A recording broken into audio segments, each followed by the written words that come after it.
International relations का जो under graduate syllabus है उसके अंदर कॉलोनियलिज्म का एक कोर्स है 4 साल के अरसे के अंदर, और वो भी एक इलेक्टिव है।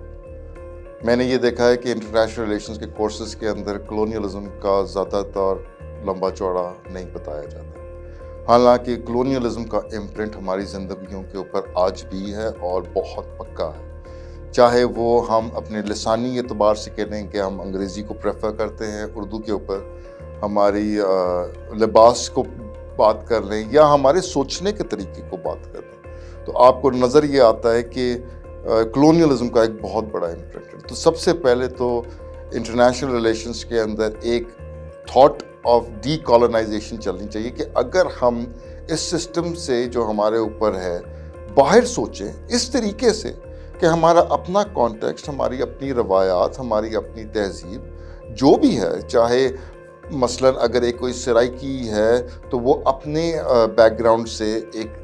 बात करे, अगर कोई लेट्स से सिंधी है तो वो अपने हेरिटेज से बात करे। लेकिन बहुत ज़रूरी है कि अब वेस्टर्न मॉडल्स के अलावा या वेस्टर्न अंडरस्टैंडिंग्स के अलावा भी हमें एक अपनी रिवायती इल्म की तरफ लौटना पड़ेगा। इसका मतलब ये नहीं है कि आप वेस्ट की जो नॉलेज है उसको आप कंप्लीटली रिजेक्ट कर दें या डिस्कार्ड कर दें, ऐसा ना हिस्ट्री में हुआ है ना इसको होना चाहिए। अगर आप अरबी फ़िलासफ़र्स को भी देखें जो अपने हाइट पर थे तो आपको नज़र आता है कि उनकी भी तसानीफ़ के अंदर ग्रीक्स और रोमन्स की जो फ़िलासफ़र्स थे उनकी बहुत ज़्यादा इन्फ्लुएंसेस थे। तो कहने का मतलब ये है कि आपने अपनी जो रियलिटी है, जिस तरह आप उसको महसूस करते हैं या जिस तरह आप उसको समझते हैं या जिस तरह आपको सिखाया गया है, आप उन रिवायतों को इस तरीके से कोडिफाई करें कि वो इल्म बन के बाकी लोगों तक भी पहुँचे।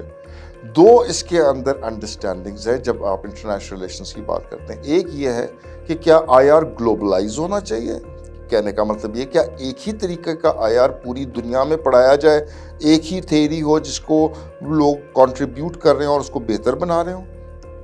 या आईआर को प्रोविंशलाइज किया जाए ये समझ के कि हर खित्ते का दुनिया को देखने का तरीका मुख्तलिफ है।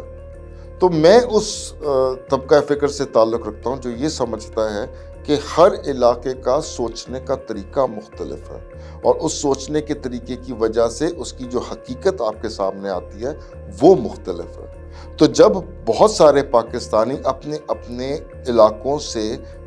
अपने अपने एपिस्टीम्स को लेके, अपनी बैकग्राउंड्स को लेके, कॉन्टेक्स्ट को लेके जब एक इल्म जनरेट करेंगे तो आने वाले वक्तों में एक बहुत बड़ी प्रोबेबिलिटी है कि पाकिस्तान के अंदर जो इल्म होगा वो उसका आपकी ज़ात से ताल्लुक़ होगा।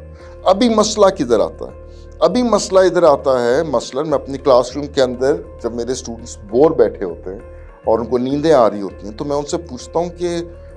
आपको अंदाज़ा है इस बात का कि आप इस वक्त क्लास में क्यों बोर बैठे हैं? तो अमूमन बच्चों के जिस तरह जवाब होते हैं कि यूनिवर्सिटी का सिस्टम ख़राब है, एजुकेशन स्ट्रक्चर ख़राब है, हमें सिखाया नहीं जा रहा जो हम सीखना चाह रहे हैं। लेकिन एक बहुत बड़ा जो वो आर्गुमेंट मिस कर जाते हैं वो ये है, वो चीज़ पढ़ते हैं जिसका उनकी ज़ात से कोई ताल्लुक़ नहीं होता। हमारा जो इल्म है उसका हमारी ज़ात से ताल्लुक़ होना चाहिए। अब क्योंकि इल्म का ज़ात से कोई ताल्लुक़ नहीं है तो उस इल्म को हासिल करने से ना आपकी तरबियत होती है, نہ آپ مورلی بہتر بنتے ہیں، نہ آپ ایتھیکلی بہتر بنتے ہیں، کیونکہ وہ تو آپ کی ذات سے اس کا کوئی تعلق نہیں. وہ ایک پیس آف پیپر ہے جس کے لیے آپ 4 سال لگاتے ہیں یا 2 سال لگاتے ہیں، اور اسی پیس آف پیپر کو آپ جا کے کسی آفس میں بیچتے ہیں تو آپ کو نوکری کے عوض پیسے ملنا شروع ہوتے ہیں. اس میں آپ کی ذات کا کوئی تعلق نہیں. تو ڈی کالونائزنگ کی جو موومنٹ ہونی چاہیے ایجوکیشن کے اندر، اس کا سب سے پہلا جو سٹیپ ہے وہ یہ ہونا چاہیے کہ اب ایسا علم پروڈیوس کیا جائے یا ایسا علم لیا جائے جو علم حاصل کرنے والا ہے اور جو علم ہے ان دونوں کو کنیکٹ کر دے.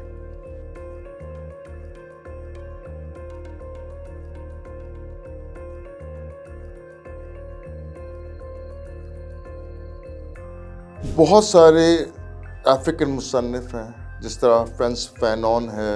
وہ افریقن ہے، لیکن جب آپ لیٹن امریکہ میں دیکھتے ہیں تو لیٹن امریکہ کی بھی اپنی ایک موومنٹ، اس کے اندر کوئی جانو ہے، مگنولو ہے. تو میرا اپنا ذاتی خیال یہ ہے کہ ٹو انڈرسٹینڈ، یہ سمجھنے کے لیے، پہلے بہتر کرنے کے لیے چیزوں کو، ہمیں یہ سمجھنا ہوگا کہ ہم کس دور سے گزر رہے ہیں، یا ہماری ذات پہ جو انفلوئنسز ہیں یا جو ہماری ذات کے اوپر امپرنٹس ہیں وہ کس قسم کے ہیں. تو جو ساؤتھ کے اسکالرز ہیں، خاص طور پہ افریقہ کے اور لیٹن امریکہ کے، انہوں نے بہت زیادہ ڈی کالونائزیشن کے اوپر اور مائنڈ کی ڈی کالونائزیشن کے اوپر کام کیا ہوا ہے. تو میرا اپنا ذاتی مشورہ تو یہ ہے کہ سب سے پہلے ہم ڈی کالونائزیشن کو ایز اے کانسیپٹ انڈرسٹینڈ کریں کہ یہ ہمارے اوپر کیسے لاگو ہوتا ہے. اس کے بعد جو افریقن اسکالرز ہیں، ادھر سسٹمز ڈفرینٹ ہیں، لیٹن امریکہ کے سسٹمز ڈفرینٹ ہیں اور ہمارے سسٹمز ڈفرینٹ ہیں. تو آبویسلی جب ہم امپیریکل ایکسرسائز کے اندر جائیں گے کہ امپیریکلی ہم نے کیسے ڈی کالونائز کرنا ہے، تو ہمارے طریقہ کار مختلف ہوں گے ان سے جو کہ افریقنز ہیں یا لیٹن امریکنز ہیں. But the broader rubric, the broader understanding of what we are going through as a people or as an intellectual or a scholarly community, I think وہ بہت ضروری ہے کہ that forms the basis of our education system.